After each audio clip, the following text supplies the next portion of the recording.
5장 43절에서 48절까지 말씀 제가 봉독해 드리겠습니다. 마태복음 5장 43절에서 48절입니다.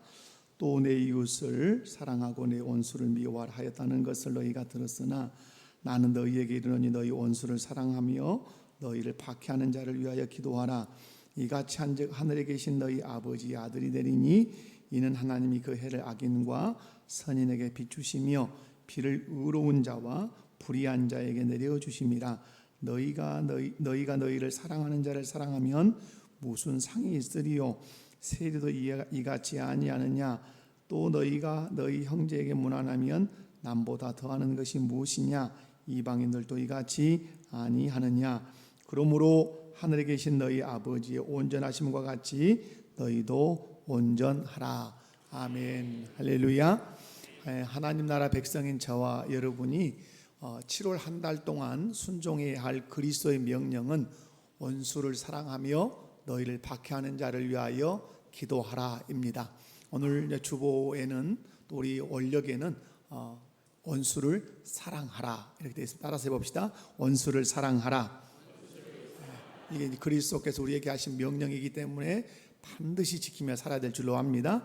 마태복음 5장 43절에서 46절의 말씀을 보면 원수를 사랑하며 박해하는 자를 위해서 기도해라 라고 하는 이 예수님의 명령이 나오는데, 이 명령을 우리 삶에 적용하고 지킬 때 우리 안에 생겨나는 그 품성이 있는데 그게 창의성이라고 하는 품성입니다. 창의성의 정의를 한번 읽어보도록 합니다. 시작. 새로운 관점에서 필요나 일이나 생각에 접근하는 것, 반대말 지지부진. 여기서 아주 중요한 말이 새로운 관점이라는 겁니다. 새로운 관점이 생겨야 창의적인 삶이 가능하기 때문에 오늘 새로운 관점이라는 이 단어를 여러분이 마음에 두시면 좋겠어요. 그런 의미에서 창의성은 세상 사람들이 생각하는 관점을 뛰어넘는 것입니다. 그리고 새로운 관점으로 바라보고 생각하고 행동해내는 것, 이것이 창의성이라고 할 수 있어요. 한마디로 얘기하면 창의성은 새로운 삶입니다. 다시 말해서 세상 사람들의 생각으로는 도대체 이해하기 어려운 새로운 삶, 그 삶을 살아내는 그 능력, 그것이 창의성이라고 하는 것이죠. 그래서 오늘 예수님께서 이 말씀을 통해서 우리에게 요구하시는 것은 창의적인 삶을 살아라. 세상 사람들이 생각하지 못했던 그런 창의적인 삶, 새로운 삶을 살아라 하는 그 명령이 이 말씀 안에 들어있다는 말씀을 생각하시고 들으시기 바랍니다. 그렇다면 어떻게 사는 것이 창의적인 삶인지 말씀을 통해서 함께 살펴보면서 은혜 받는 복된 시간 다 되시기를 주님의 이름으로 축원합니다. 옆에 분들 손잡고 한번 인사합시다. 밝게 말씀을 통해 은혜 받읍시다. 은혜 받으시기 바랍니다. 첫 번째, 창의적인 삶을 살려면 새로운 관점을 가져야 합니다. 오늘 정의에서도 그랬죠. 새로운 관점으로 이렇게 이제 판단하고 생각하고 행동하는 것입니다. 창의적이라고 할 때는 모두가 익숙한 기존의 생각이나 방식이 아니에요. 전혀 다른 새로운 생각이나 새로운 방식의 삶을 창의적인 삶이라 이렇게 말할 수 있어요. 한마디로 창의성은 새로운 관점으로 바라보고 행동하는 것이라고 할 수 있는데, 다른 말로 하면 세계관의 변화, 가치관의 변화라고도 할 수 있어요. 그러면 여러분, 예수 믿는 것은 세계관이 변화되는 것이고 가치관이 변화되는 것이에요. 우리는 각자의 관점을 가지고 각자의 가치관과 세계관을 가지고 세상을 바라보고 해석을 합니다. 그리고 행동을 해요. 그것이 우리 인생사예요. 그런데 우리 개인의 관점, 우리 개인의 가치관, 우리 개인의 세계관에 영향을 미치는 것들이 있어요. 먼저는 개인적인 경험들이 있어요. 각자가 살아오면서 경험했던 것들이 내 가치관과 관점과 세계관에 영향을 미쳐요. 그리고 문화적인 배경이 있어요.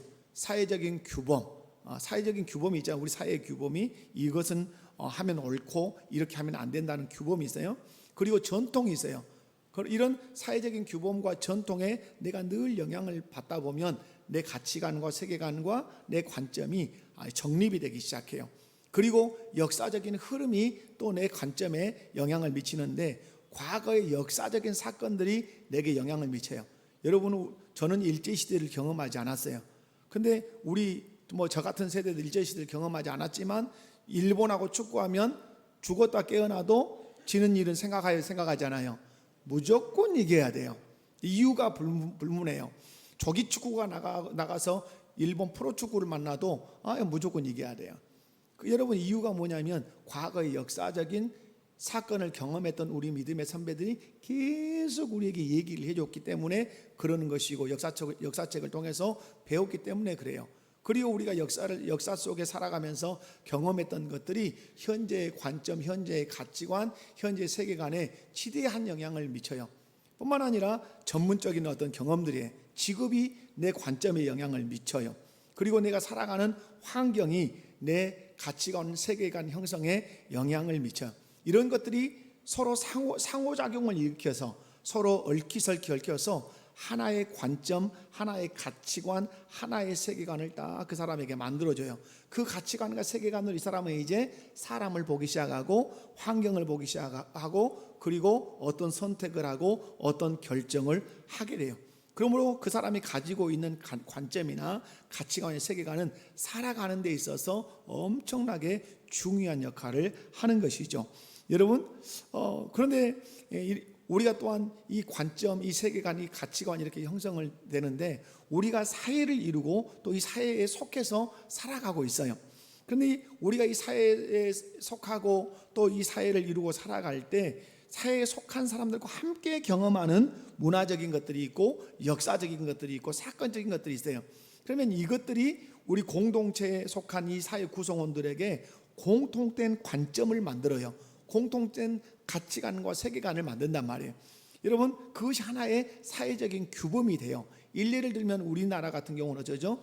애들이 집에서 막 놀고 소파에 앉아 있고 그러다가도 어르신이 오면 어떠해야 한다는 규범이 있죠. 어른이 오면 일어서서 다녀오셨습니까 하고 인사해야 한다고 하는 규범이 있어요. 다른 나라에는 없을 수도 있어요. 여러분, 이런 것들이 그냥 하루아침에 주어진 게 아니란 말이에요. 거기에는 다양한 것들이 작용해서 그런 하나의 규범이 생긴 거죠. 특별히 우리의 가치관의 세계관과 또 우리 관점에 아주 큰 영향력을 미치는 것이 종교예요. 아마 가장 영향을 많이 끼칠 수 있어요. 종교는 한 사람의 관점이나 세계관, 가치관에 아주 큰 영향을 미쳐요. 오늘 본문을 보면 예수님 당시 유대인들에게도 이 사회적인 관점들이 큰 영향을 미쳤다는 사실을 알 수 있어요. 특별히 유대인의 관점에 지대한 영향을 미쳤던 것은 유대교예요.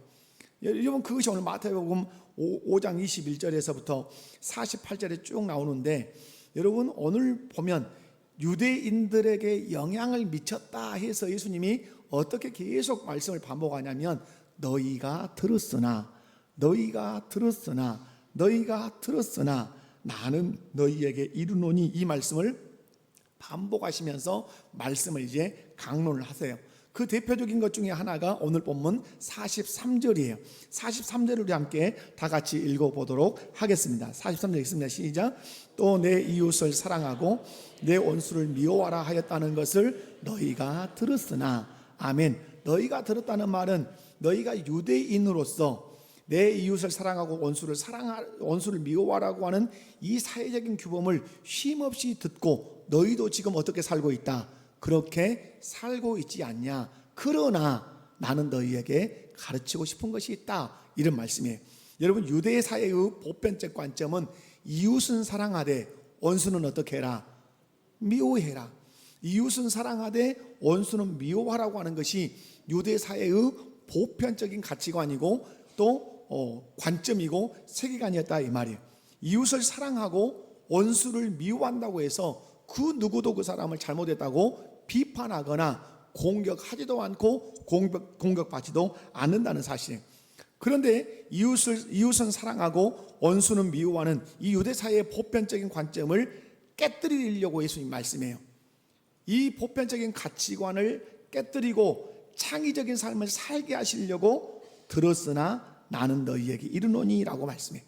여러분, 창의적인 삶을 살려면 반드시 기존의 관점을 깨뜨리고 전혀 다른 새로운 관점을 제시해야 돼요. 그리고 행동으로 보여줘야 돼요. 이제 예수님께서 유대인들의 기존의 가치관, 기존의 관점을 깨뜨리고 새로운 관점을 제시하시고 창의적인 삶을 살아내시는 것을, 또 살도록 요구하시는 것을 우리가 보게 될 거예요. 다시 말해서 유대인들과는 차원이 다른 창의적인 새로운 삶을 예수님이 이제 말씀하시는데, 그게 뭐죠? 이웃과 원수를 바라보는 관점을 다르게 설명하세요. 여러분, 그러니까 무슨 말씀이냐면, 한마디로 얘기하면 유대인들이 지금까지 바라봤던 사람에 대한 관점을 예수님은 다르게 보게 하시겠다 이 말이에요. 그래서 어떤 삶을 살게 하시겠다? 창조적인 삶을 살게 하시겠다, 이렇게 말씀해요. 그런데 지금껏 가지고 살았던 그 관점, 지금껏 가지고 살았던 가치관과 세계관이 하루아침에 탁 벗겨지냐? 그렇지 않아요. 이건 엄청나게 강력한 힘이 있어서 쉽게 바뀌어지지 않아요. 우리 인격 자체를 어쩌면 형성하고 있는 것들이기 때문에 대단히 어려워요. 그런 의미에서 우리가 신앙생활하면서 자주 넘어지는 일이 발생해요.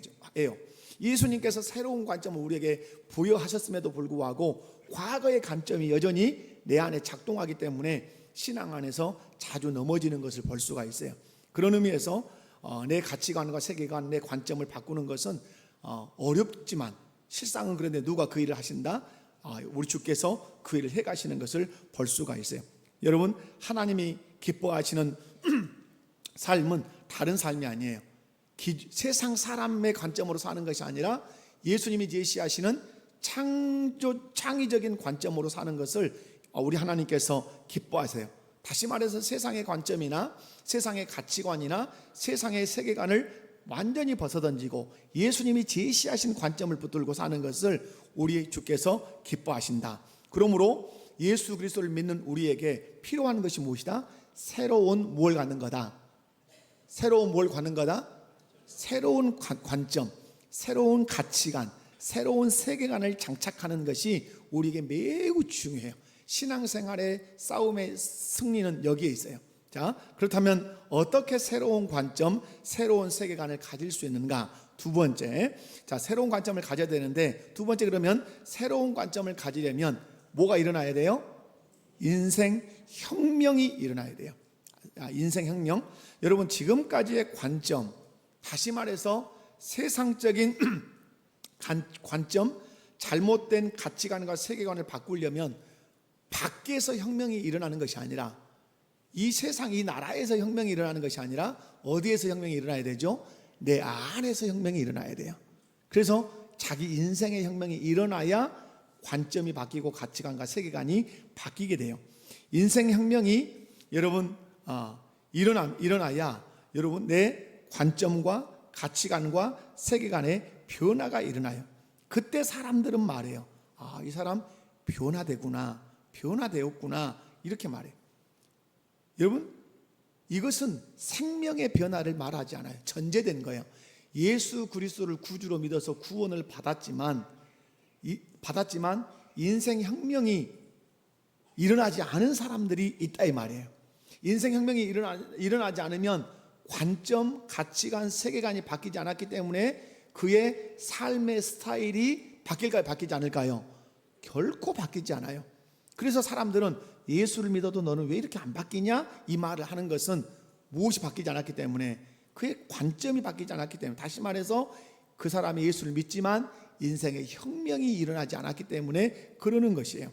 여러분, 인생의 혁명이 일어나야 내 관점의 변화, 내 가치관의 변화, 내 세계관의 변화가 일어나고 결국 내 인생의 변화를 경험할 수 있는 것이에요. 그럼 우리 안에 인생의 그 혁명이 일어나지 않으면 새로운 관점의 변화도, 가치관과 세계관의 변화도 일어나지 않기 때문에 예수는 믿지만 세상을 바라보아도, 환경을 바라보아도 예수 믿기 이전으로 똑같이 바라봐요. 똑같이 해석해요. 그리고 내가 하는 행동이 예수 믿기 이전과 조금도 다르지 않아요. 그래서 사람들이 물어봐요. 너는 예수 믿기 전이나 예수 믿고 난 후 달라진 것이 뭐냐? 이렇게 물어보기 시작한다는 거예요. 무슨 말씀이에요? 예수 믿고 나서 반드시 뭐가 일어나야 된다. 우리 안에서 인생의 혁명이 일어나서 새로운 관점, 새로운 가치관, 새로운 세계관을 반드시 가져야 된다. 그렇다면 인생혁명은 어떻게 일어나는가? 인생혁명은 어떻게 일어나죠? 인생혁명이라고 하는 건 다른 게 아니에요. 뭘 바꾸는 작업이에요? 내 마음에, 내 인생의 주인 바꾸는 작업이에요. 내 인생의 왕을 바꾸는 그 일이 인생의 혁명을 일으키는 일이에요. 그러므로 여러분, 여러분의 인생에 반드시 한 번은 인생 혁명이 일어나는 사건이 있어야 돼요. 다시 한번, 여러분이 예수 그리스도를 구주로 믿었다 할지라도, 그래서 오늘 밤 죽어서 천국을 간다는 확신이 있다 할지라도 여러분의 인생 안에 혁명이 일어나는 사건이 있어야 돼요. 다시 말해서 주인과 왕이 바뀌는 그 역사적 사건이 여러분의 인생에 있어야 된다 이 말이에요. 여러분, 내 인생의 주인, 내 인생의 왕을 바꾸는 것은 이미 구원을 받은 사람에게 지금 해당되는 얘기예요. 여러분, 예수를 구주로 영접하면 생명의 변화는 일어났어요. 그래서 오늘 밤 죽어도 어디 갈 수 있어요? 천국 갈 수 있어요. 그러나 여기서 또 하나의 중요한 변화가 있어야 돼요. 예수님을 구주로 영접했다면 우리 사형리에서 설명하죠. 우리 마음의 의자가 하나예요. 그 주인 자리가 있단 말이에요. 마음에. 거기에 누가 앉을 거냐? 이미 예수님이 내 마음에 들어왔기 때문에, 영접했기 때문에 나는 어땠어요? 생명의 변화가 일어나서 구원 받은 사람이 됐어요. 그러나 중요한 것은 이제 마음의 방 안에 예수님이 들어오셨을 때 어디에 앉으셔야 돼요? 예수님이 내 마음 중심의 의자에 앉으셔서 그분이 주인 노릇을 해야 돼요. 그분이 왕 노릇을 해야 돼요. 그래야 내 인생의 가치관과 관점과 세계관이 변화될 수 있는 거예요. 그런데 예수님이 내 마음에 들어오셨지만 예수님 내 마음의 의자에 앉지 못해요. 왕이 되지 못하고 주인 되지 못해요. 예수님 의자 아래에 있고 내가 그 의자에 앉아서 내가 왕 노릇 할 수 있어요.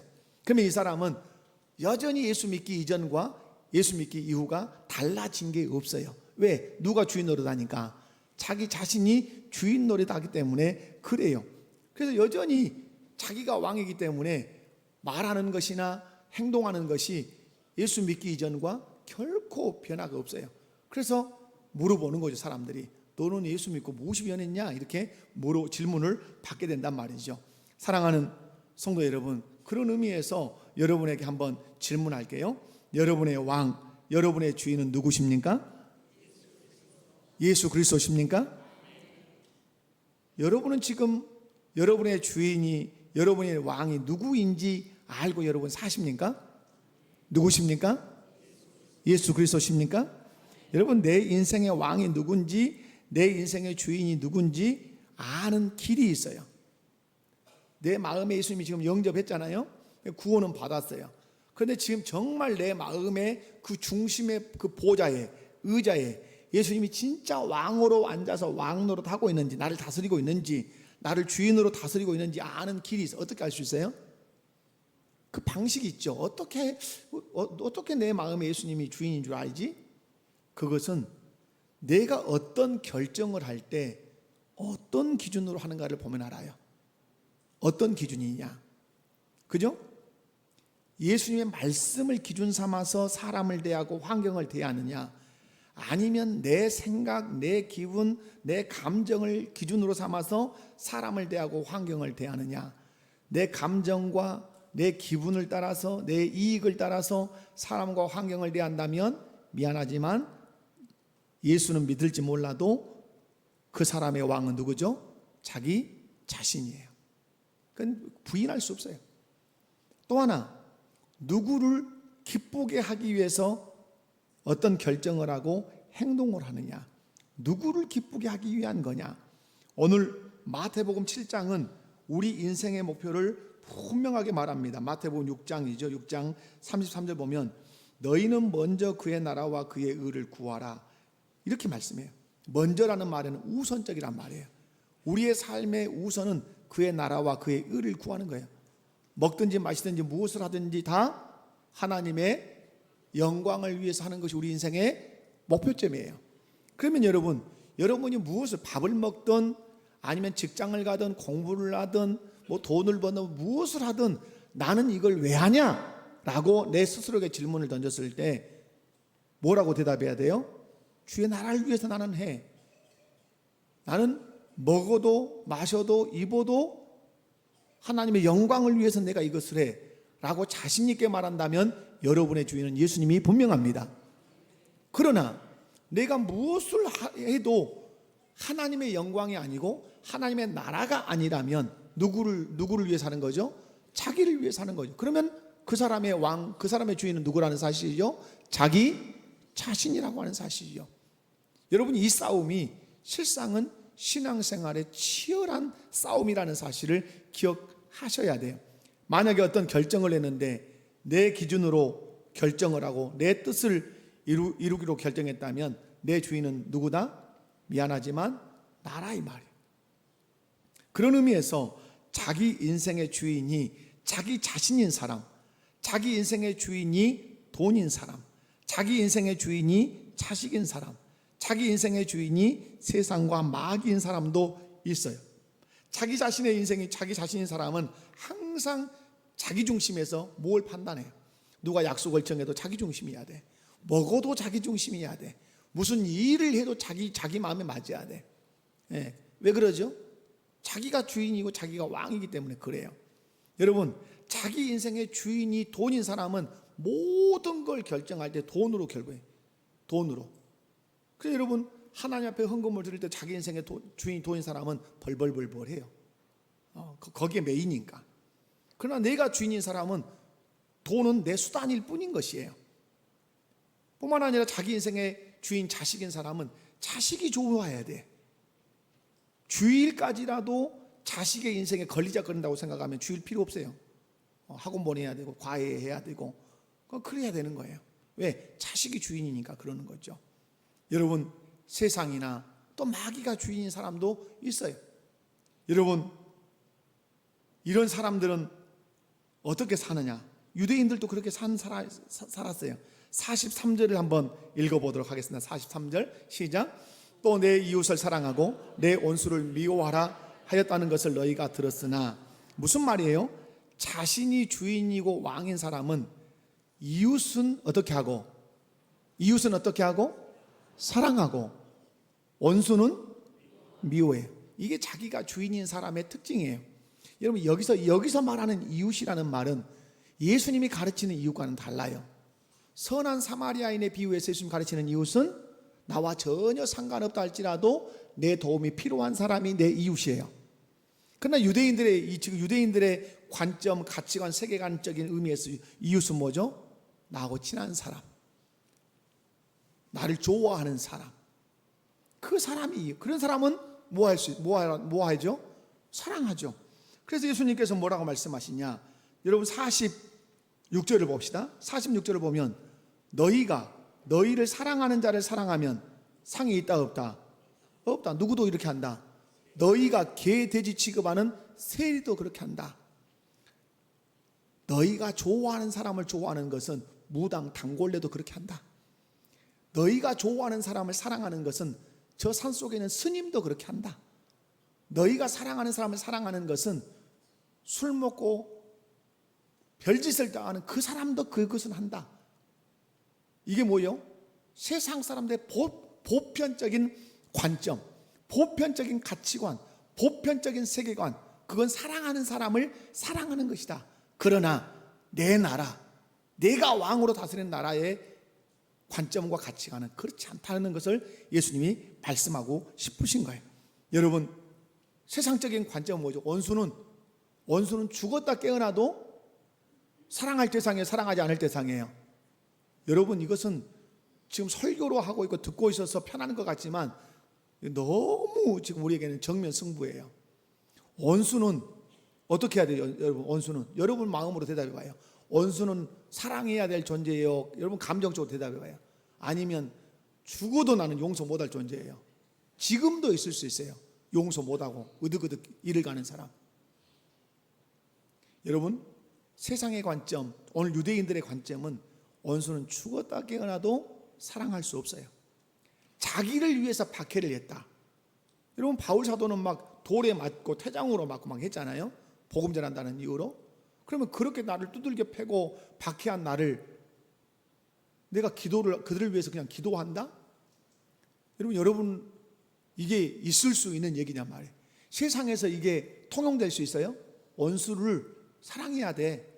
너 박해하고 너에게 손해 끼친 사람 위해서 기도해야 돼. 세상의 가치관이에요? 세상의 관점이에요? 세상의 세계관이에요? 아니라 이 말이에요. 아니라면 이건 지극히 세상적이고 일반적이죠. 그런데 우리 인생에 혁명이 일어나서 예수님을 내 인생의 주인으로 받아들이고 예수님을 내 인생의 왕으로 모시면 중요한 변화가 일어나는데 무엇을 바라보는 관점이 바뀐다? 사람을 바라보는 관점이 바뀐단 말이에요. 여러분, 사람은 똑같아요. 그대로예요. 그런데 내 속에 있는 관점이 바뀌면, 내 가치관이 바뀌고 내 세계관이 바뀌면 사람은 꺼죽은 똑같은 것 같은데 살아가는 삶의 스타일이 달라지는 거예요. 그걸 성경은 변화라고 하는 것이에요. 우리 주님은 그것을 지금 염두에 두고 이 말씀을 하시는 거예요. 여러분, 예수님을 주인으로 왕으로 모시면 중요한 변화가 일어나는데 어떤 변화가 일어난다? 관점의 변화가 일어난다. 다시 말해서 눈이 바뀐다 이 말이에요. 아멘이십니까? 여러분, 어떤 눈으로 바뀌죠?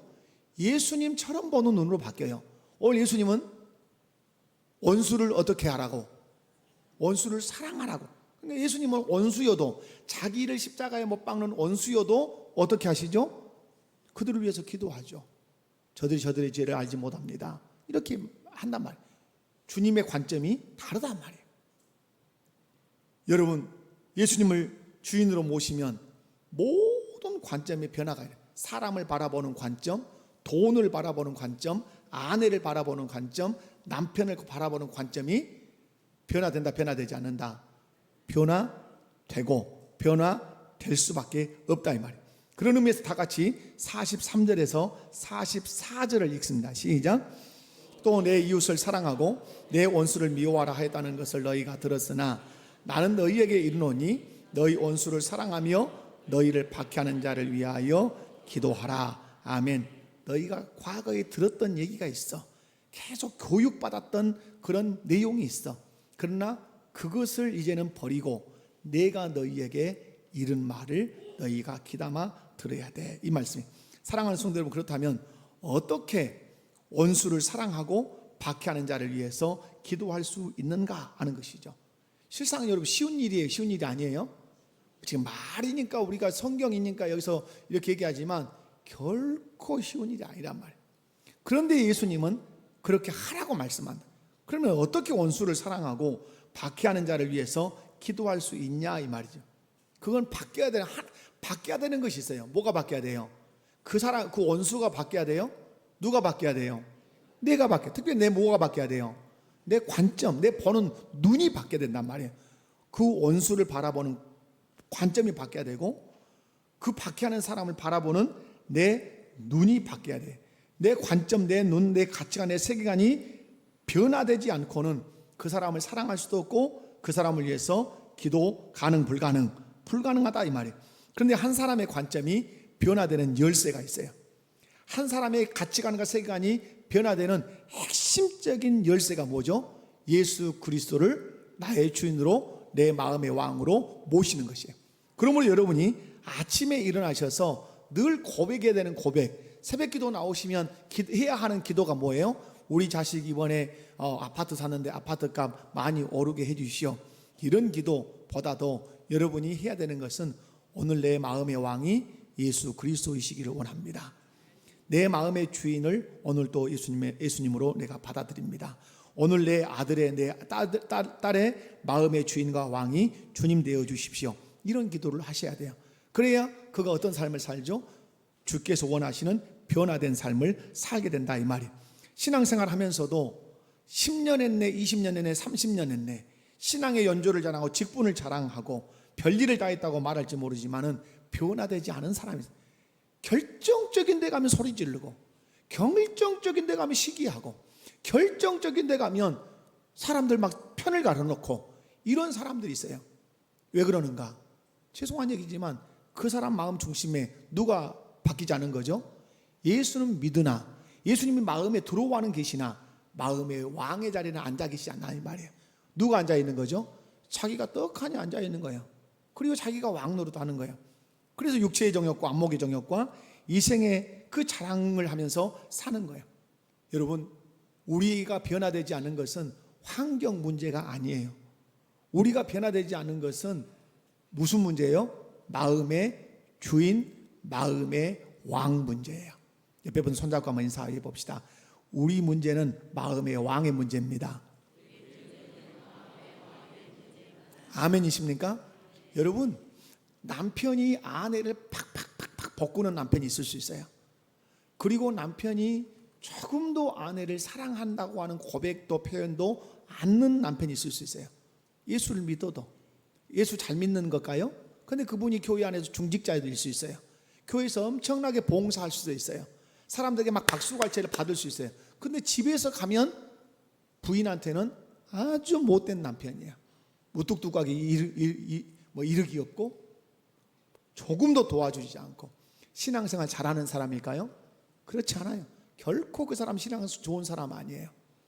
주님이 그 사람의 왕이었다면 왕이신 주님이 아내를 대하라고 하는 그 말씀을 기준으로 아내를 보고 아내를 대할 거라 이 말이에요. 그러므로 우리의 문제는 환경의 문제가 아니라 내 아내가 엄청 예뻐야 뭐 얼마나 미스 코리아 같이 살아야 내가 잘해줄 것 같다? 천만의 말씀이야. 그것 갖고 되는 게 아니죠. 여러분의 마음의 왕이 예수님이면 그분이 이르신 말씀을 가지고 판단할 것이고 행동할 거란 말이에요. 무슨 문제라? 마음의 왕 문제예요. 내 마음의 주인이 누구냐의 문제라 이 말이에요. 여러분, 한 여인의 마음속에 사랑하는 남자가 들어와도 바라보는 것도 생각하는 것도 바뀌기 시작해요. 연애해 본 사람들은 알죠. 연애해 본 사람들, 한 여인의 마음속에 멋진 한 남자가 마음속에 쑥 들어오면 보는 것도 생각하는 것도 달라진단 말이에요. 거꾸로 남자 얘기도 해야 또 남자들이 좋아하죠. 남자가 어떤 한 여인이 자기 마음속에 쑥 들어오면 유행가 가사가 있죠. 난 내가 좋아하는 일을 하면 뭐든지 할 수 있어. 하늘에서 별도 따오라면 따온다고 허풍을 칠 거란 말이에요. 무슨 말이냐? 마음에 한 사람이 들어오기만 해도 내 생각에 변화가 온다 안 온다? 변화가 하물며 마음의 왕이 예수 그리스도로 바뀌면 세상을 바라보고 해석하는 관점이 변화가 일어날까 일어나지 않을까요? 반드시 일어난단 말이에요. 원수는 어떠해야 될 자로? 원수는 어떠해야 될 자로? 사랑해야 할 자로. 박해하는 자는 어떠해야 될 자로? 기도해야 할 자로 바뀌게 돼요. 왜? 누가 그것을 요구하시니까? 예수님이 요구하시니까.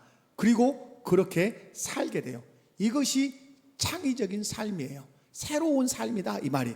그러므로 이 세상 사람들이 생각할 수 없는 새롭고 창의적인 삶을 살려면 반드시 마음 가운데 누가 들어오셔야 돼요? 예수님이 들어오시고, 그리고 어디 앉으셔야 돼요? 마음 중심에 내 왕의 자리에, 주인 자리에 예수님이 앉으셔야 돼요. 그래야 내 안에 이제 새로운 관점이 생겨서 주님의 관점으로 바라보고 주님의 관점으로 행동하게 돼요. 마지막으로, 그러면 창의적인 삶을 이렇게 이제 살려면 새로운 관점을 가져야 되고, 새로운 관점을 가지려면 예수님을 왕으로 모셔야 되는데 중요한 것이 있어요. 창의적인 삶을 살려면 뭐가 바뀌어야 되죠? 삶의 기준이 바뀌어야 돼요. 여러분, 예수님을 자신 주인으로, 자신의 왕으로 받아들였다 할지라도 그것만으로는 부족하다 이 말이에요. 예수님을 자신의 왕으로, 주인으로 모시고 살면 이 사람에게 나타나는 중요한 특징이 발생해야 돼요. 어떤 것이 발생해야 되냐면 삶의 기준과 삶의 목표가 달라져야 돼요. 자, 중요한 말이에요. 무엇과 무엇이 달라져야 된다? 삶의 기준과 삶의 목표가 달라져야 돼. 기준은 뭐죠? 삶의 기준은 예수님 말씀이 삶의 기준이어야 돼요. 무엇을 바라보든지 간에 예수님 말씀을 생각하면서 바라봐야 돼. 돈, 내 앞에 놓여있는 돈을 바라볼 때도 예수님이 돈에 대해서 뭐라고 말씀하셨는지 생각하고 돈을 바라봐야 돼. 남편을 바라볼 때도 예수님이 남편에 대해서 어떻게 하라고 했는지를 생각하면서 남편을 대해야 돼요. 자식을 대할 때도 예수님이 어떻게 자식을 대하라고 했는지 생각하면서 자식을 대해야 돼요. 기준이 무엇이어야 된다? 예수님의 말씀이어야 돼요. 그럼 삶의 목표는 뭐야 되죠? 아까 마태복음 6장 33절을 읽어드렸죠. 삶의 목표는 먼저 그의 나라와 의를 구하는 것, 그죠? 먹든지 마시든지 하나님의 영광을 위해서 하는 것이 우리 삶의 목표여야 돼요. 여러분, 예수님을 자신의 왕으로 주인으로 모신 사람은 반드시 그래서 말씀이 삶의 기준이 되는 거예요. 말씀으로 봐요. 말씀으로 판단해요. 그리고 하나님 영광을 위해서 그 사람이 그 삶을 산다 이 말이죠. 그러므로 예수님을 왕으로 또 주인으로 모시고 사는 사람은 사람을 대하든 어떤 문제를 대하든 항상 기준점을 뭘수로 한다? 말씀. 옆에 분들 손잡고 한번 인사합시다. 내 삶의 기준은 예수님의 말씀입니다. 여러분의 삶의 목표는 뭐여야 돼요? 한마디로 얘기하면 하나님께 영광. 옆에 분들 손잡고 내 삶의 목표는 하나님께 영광입니다. 여러분, 오늘 44절 말씀을 보면 눈여겨볼 말씀이 있어요. 44절 이렇게 시작하죠. 나는 너희에게 이르노니 너희 원수를 사랑하며 너희를 박해하는 자를 위하여 기도하라. 여기 눈여겨볼 말씀 뭐죠? 나는 너희에게 이르노니. 그 앞에 있는 말씀 뭐죠? 너희가 들었으나. 너희가 들은 말에 대해서 신경 쓰지 말고 이제부터는 내가 너에게 하는 말, 내가 이르는 말에 네가 신경을 쓰라고 말씀해요. 여러분, 너는 과거에 이웃은 사랑하고 원수는 미워하라고 하는 성경에도 없는 장로들의 유전을 너희가 들었지만 이제부터는 그 말 신경 쓰지 말고 내가 너희에게 이르는 말, 원수를 사랑하고 박해하는 자를 위해서 기도하라고 하는 이 말을 네 삶의 기준으로, 네 삶의 원리로 삼고 살아야 된다고 말씀해요. 원수를 사랑하는 것, 핍박하는 자를 위해 기도하는 것, 인간적인 생각으로는 결코 이해하기 쉬운 문제가 아니에요. 유대인의 전통적 개념으로 이해할 수 없는 개념이에요. 지금 이 세상에서도 이 말을 하면 이해 가능할까요? 이해 불가능할까요? 원수 사랑하고 핍박하는 자를 위해서 기도하라는 말을 세상 사람 앞에 하면 세상 사람들 오 그래야죠, 그렇게 할까요? 말도 안 되는 소리를 하고 있네, 그럴까요? 후자겠죠. 말도 안 되는 소리를 한다고 그러겠죠. 어떻게 원수를 사랑하고 어떻게 핍박하는 자를 위해서 기도할 수 있냐, 당신이 생각이 있는 사람이냐, 이렇게 따지겠죠. 그런데 예수님은 우리에게 이르십니다. 우리에게 말씀하십니다. 어떻게? 원수를 핍박하는 자를 위해 기도하라. 여러분, 예수님의 이런 요구는 세상 사람들의 가치관으로는 생각할 수 없고 이해할 수 없는 행동이에요. 그런데 왕이요 주인이신 예수님의 말씀을 따라서 원수를 사랑하고 핍박하는 자를 위해서 기도하며 사는 이 사람은 세상 사람이 생각할 수 없는 창의적인 삶, 새로운 삶을 사는 사람이라 이 말입니다. 그러므로 여러분, 분명한 사실, 여러분이 이 세상에서 유일하게 창의적인 삶을 살 수 있어요. 유일하게 여러분이 새로운 삶을 살아낼 수 있는 사람이에요. 세상 사람들이 이해할 수 없는 삶을 살아낼 수 있는 사람은 다 어디 모여 있어요? 교회에 모여 있어요. 누구 믿는 사람이에요? 예수 믿는 사람이에요. 그러기 위해서 여러분, 자, 새로운 관점이 필요해요. 새로운 관점을 가지려면 어떤 그 다음에 일이 있어야 돼요? 예수님을 내 왕으로 모셔드려야 돼요. 예수님을 왕으로 모셔드렸다면 그분의 말씀이 내 삶에 무엇이 돼야 돼요? 기준이 되고, 그리고 그분이 말씀하시는 것이 우리 인생의 목표가 돼요. 그렇게 살 때 정말로 창의적인 삶이 되어서 마태복음 5장에서 궁극적으로 원하시는 것이 뭘까요? 마태복음 5장에서 우리에게 말씀하죠. 13절에 너희는 세상의 소금이고 너희는 세상의 빛이라고 말씀하죠. 이런 삶을 살아야 세상에 뭐가 될 수 있다? 소금이 되고 세상의 빛이 될 수 있다고 말씀해요. 절대 세상적인 사람들이 가졌던 관점이나 가치관이나 세계관을 가지고는 세상의 소금 빈도를 할 수 있다 없다? 안 돼요. 절대 안 돼요. 그러나 예수님을 왕으로 모시고 예수님의 말씀을 따라 살면 세상 사람들이 이해할 수 없는 차원 높은 삶을 살기 때문에 세상의 소금이 되고 세상의 빛이 되고 그 사람들을 하나님께 인도하는 제사장이 되고 제사장 나라가 될 수 있어요. 말씀했습니다. 세상 사람들이 생각하는 관점에서 벗어나서 새로운 관점으로 바라보고 생각하고 행동하는 것이 창의적인 삶이에요. 이 창의적인 삶을 살려면 반드시 어떤 관점을 가져야 돼요? 기존의 관점을 벗어버리고 새로운 관점을 가지셔야 돼요. 새로운 관점을 가지려면 여러분 안에 뭐가 일어나야 돼요? 인생 혁명이 일어나야 돼요. 인생 혁명이 뭐예요? 왕을 바꾸는 작업이에요. 내가 왕이 아니라 예수님이, 돈이 자식이 왕이 아니라 예수님이 왕이 되시는 거예요. 날마다 기도하셔야 돼요.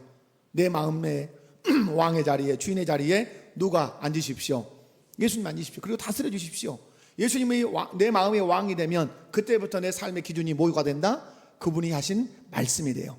원수를 사랑하는 것이 되고 핍박하는 자를 위해서 기도하는 사람이 돼요. 세상 사람이 도대체 이해할 수 없는 삶을 살아요. 이것을 창의적인 삶, 새로운 삶이라 그래요. 이런 삶을 살 때 세상은 우리를 소금이라 하고 세상은 우리를 빛이라 할 거예요. 그리고 하나님은 우리를 통해서 영광을 받으실 거예요. 이런 창의적인 삶을 살아내는 우리 목포교회 모든 성도들 되시기를 주님의 이름으로 축원합니다. 다 같이 자리에서 일어나셔서 찬양 드리십시오.